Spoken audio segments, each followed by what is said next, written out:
Both of her parents are icons, one in the arts, the other in academia. She has achieved success in both arenas. And by the end of this program, you will understand why Dr. Nicolette Bethel is a legend.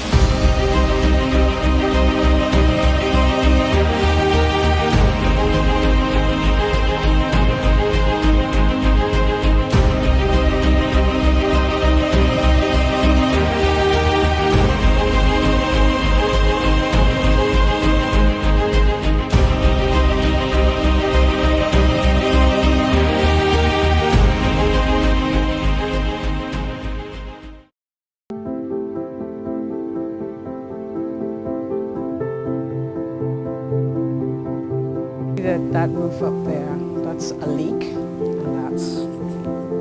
and we got the tree, Winston V. Saunders, yeah.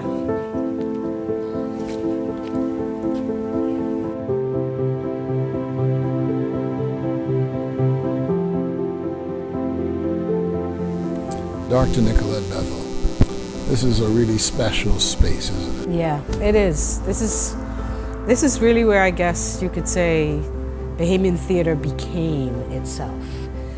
Theater in the Bahamas started in church halls and in the public spaces and in community centers and places like that. But this, when people were able to get into this space and converted it into this theater, that's where Bahamian theater became world class. Now, we know that this is exceptionally important to you. Oh, yeah. But when did you really begin to have a deep passion for this space and for theater in general? Okay, so for theater in general, I was raised in a performing arts household. You couldn't miss it, could you? No, I couldn't miss it, but my father was a musician, so. You're being modest. But he is the E. Clement Bethel. You know what you know what I'm going to say? I'm going to say that I think that probably the time when theater actually moved me the most was during the folklore shows of the 1960s and early 70s, and The Legend of Sammy Swain, which my father wrote. And that experience of watching that when it was a ballet in the Government High School auditorium at the time, which was then the great stage of the time, that blew my mind. Now, I became interested in theater because I went to Queens College. We used to do theater a lot there.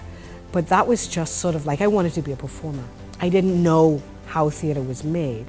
When I went to University of Toronto, I took a French class, and my French professor ran the French theater at U of T, and she made everybody in her class take part in it. And I auditioned. I thought I was going to go on stage, but apparently I didn't get the parts. But she said, "You're going to be régisseuse," she said, which is the stage manager. I didn't know what a stage manager was, but the moment I started to do it, I was like, oh, this is where the power lies, behind the scenes. And so that was when I got the theater bug. Wow. Yeah. But how important is theater to Bahamian life and culture?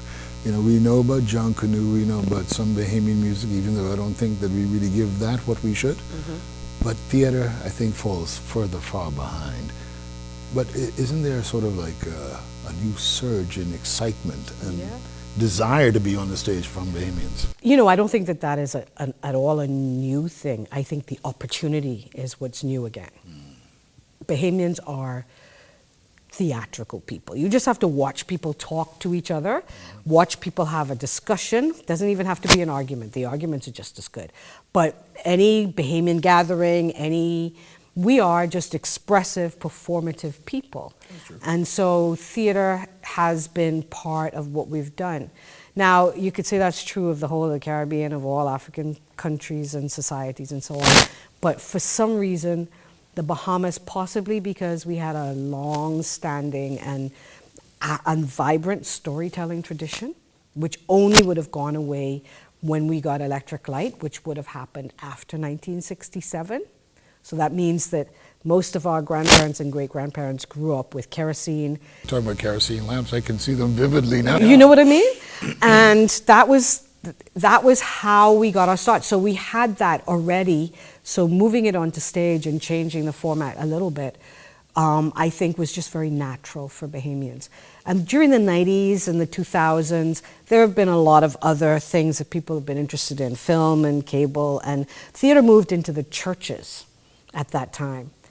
But people have always been doing theater in the Bahamas. And we're also one of the leaders in the Caribbean, even though we don't generally know that or recognize it. We have been recognized by the Caribbean as one of the leaders in the theater. But even beyond the Caribbean, and you've been doing some special things. And we can talk about that a bit later. Sure.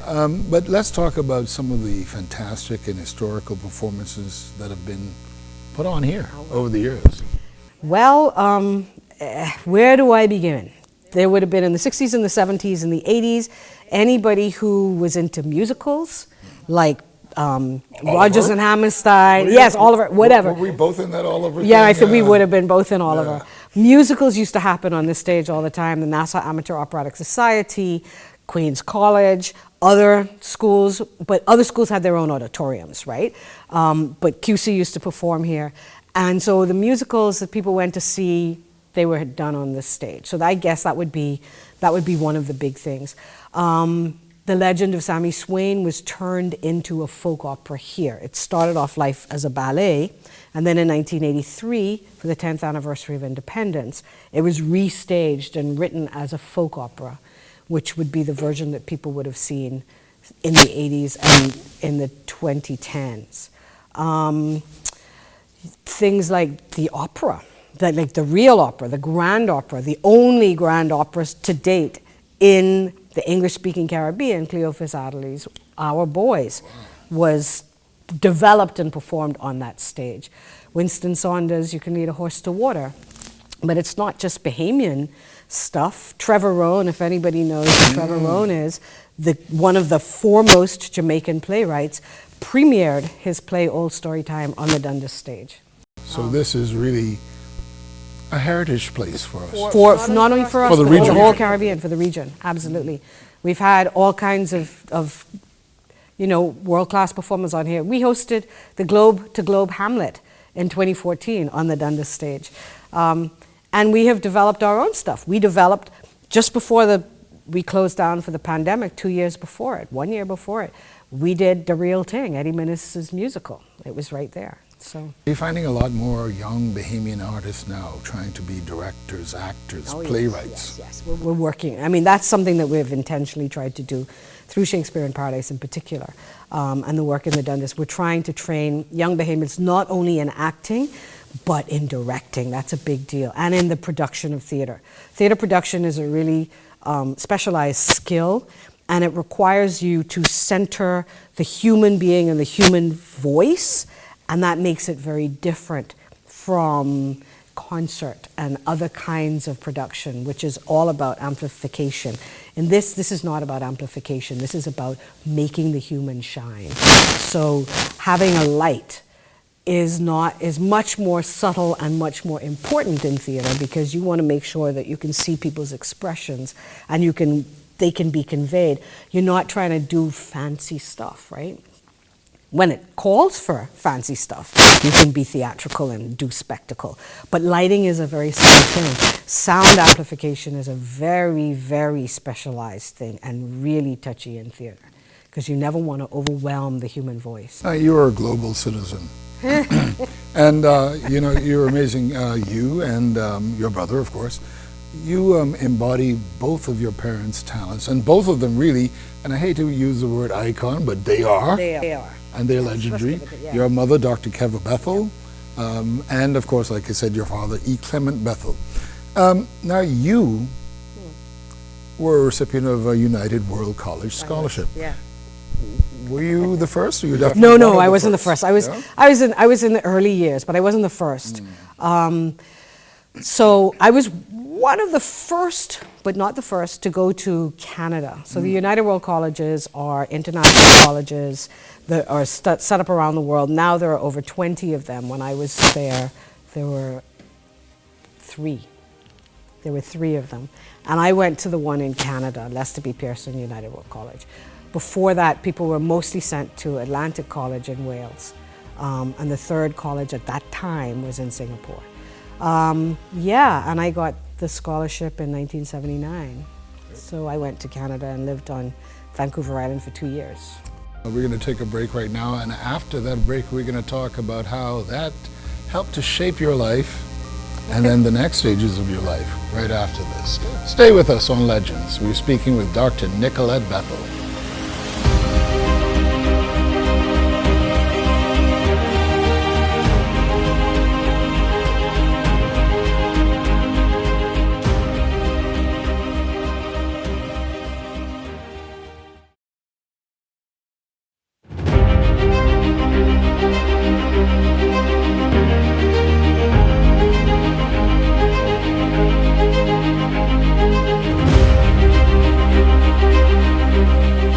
Well, Dr. Bethel, we're here in the Philip A. Burrows Black Box Theater.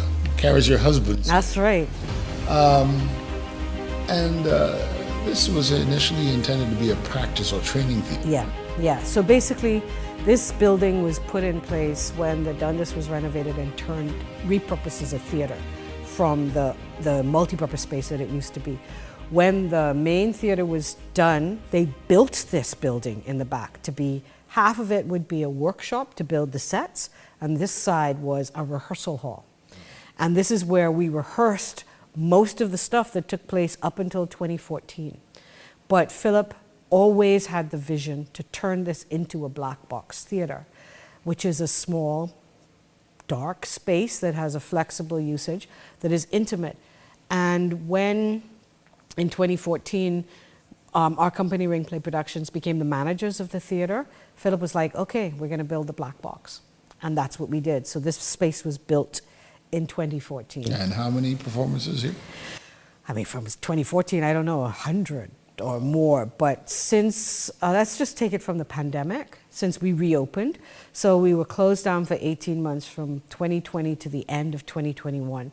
And then in December 2021, we had the first indoor production we had for almost a year and a half in here. And since then, I think we would have done probably 30 plays, because we would be doing plays, I would say about 30 plays since then. And in 2025 this year, you've already had...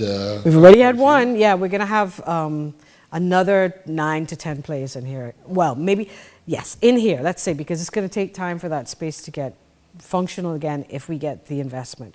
So it'll be another 9 to 10 plays in here. I'm going to get back to your academic training and your sort of achievements over the years, but I want you to explain, what does theater do for the soul? Oh, theater... What does it do for you as an individual? You know, I have learned this over time, and certainly my involvement with the Shakespeare Theatre Association and with Shakespeare in Paradise and the centrality of Shakespeare has brought me to understand how much theater is used in healing. Theater was around before psychoanalysis. Theater was around before medicine. And it was used as a means of individual and community healing. There's a reason why, for example, Freud's theories refer to, are named after Greek tragedies. The Oedipus complex, that's a Greek play, because performance brings people to a point of facing reality and working through and healing. It's called catharsis, which is a Greek word for what happens. And that same process is what's happening when you're undergoing therapy, and then you have that transference, that engagement of your whole person, your emotions as well as your intellect. You're listening to other people. It engages all the things that make human beings better. Now, we spoke earlier about your academic experience as far as UWC is concerned. From there, you went to Lester B. Pearson. Yeah. And studied literature and French. Yes. Right? Yep. A wonderful thing to do. Yep. And then I went to University of Toronto, where I continued those studies.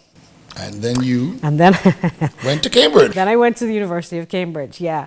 That was kind of accidental. What happened was it was 1992.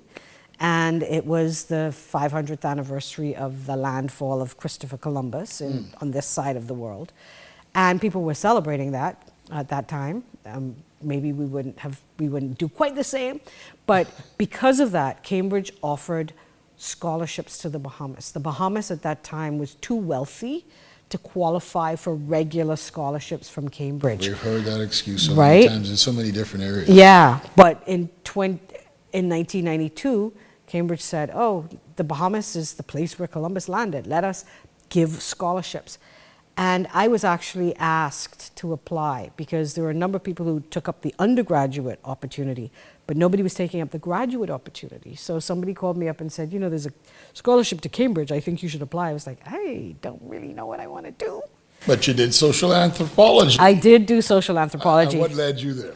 So they wanted, they had very specific areas that they were giving the scholarship in, history or a history-related subject.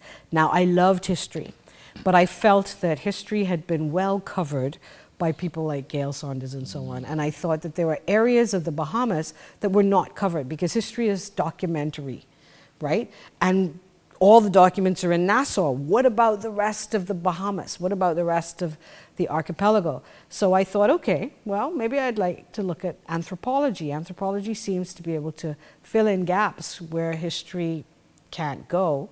And so that was how I got involved in social anthropology, and I loved it. And so I did not only my master's, but my doctorate in that subject. How is that? How do you bring that academic experience to theater? Oh, you know, that's a really good question. Obviously, you can see the link between English literature and theater, obviously. But the link between anthropology and theater, anthropology looks at, that's how we begin to understand how theater heals societies. Because anthropology looks at the kinds of things that we are doing, the kinds of places where performance is used, and it's often used in situations of transition, where people are feeling threatened because you're neither one thing or the other. Like if you are going through puberty, for example, you're neither a child nor an adult. So there is a ritual, a theatrical activity that manages that. When you come to the end of a year, it's neither one year or the other. So you often have festivals that manage that. Junkanoo is one such festival, for example. So anthropology helps to explain how theater does its work. And you came back home and gave all of your efforts into the University of the Bahamas. Yes. Why? When I know you probably had so many different opportunities abroad. Abroad. Which would have been paying you so much more. Yeah, but you know what? I did not feel the connection. It was very, you know, you live abroad, and I never felt, you know, there's certain places that I could live, but I felt as though, from my creative being, because I'm first and foremost a writer, and I did not have anything to write about when I was living abroad. I am a Bahamian, and I need to write about us. I need to create here, and we need that. We need that expression. We need to be able to see ourselves. So it was a no-brainer for me. I was not planning to live abroad. I came back home because this is where my inspiration and my food is, and this is where I feel that I'm supposed to be. We're going to take a break and we'll be back with a lot more about what you're doing lately. Okay. Stay with us. Dr. Nicolette Bethel is our special guest.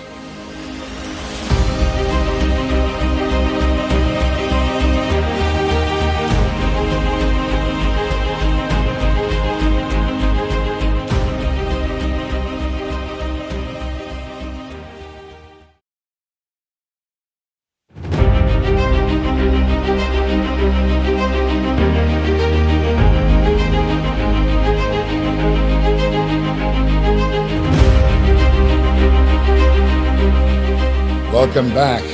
Now, Dr. Bethel, and I know you, and I found out something I didn't know until you were at the end of it.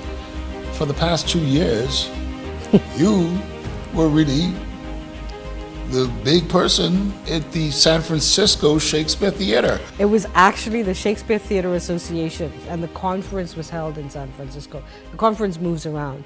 So there's a global association of people of Shakespeare producing theaters, which Shakespeare in Paradise joined in 2017. And then in 2023, for some reason only known to the Almighty, this group of people made me the president of the Shakespeare Theater Association. What was that experience like? It was quite different than I thought it would be. I thought it was going to be a ceremonial thing where I was going to be like giving out you work hard, prizes. I worked hard. I had to deal with bylaws. We had to deal with votes. I had to do all kind of stuff. But it was very rewarding, and it really gave me,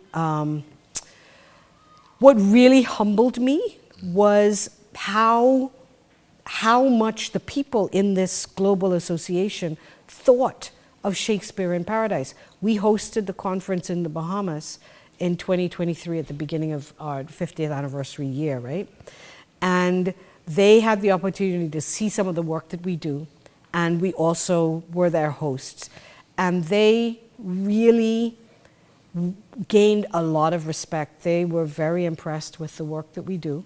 So much so that out of it, Philip and I have been invited to go to the Globe Theatre in London and to the Prague Shakespeare Intensive. Yeah. And talk a little bit more about that, because other Bahamians have performed. Yes. In Prague, yeah? Yes. So there's From a Shakespeare in from Paradise. Shakespeare in Paradise. Yeah. So Prague hosted the conference in 2019, and we took a whole group of Bahamians there. And Prague is an incredible city.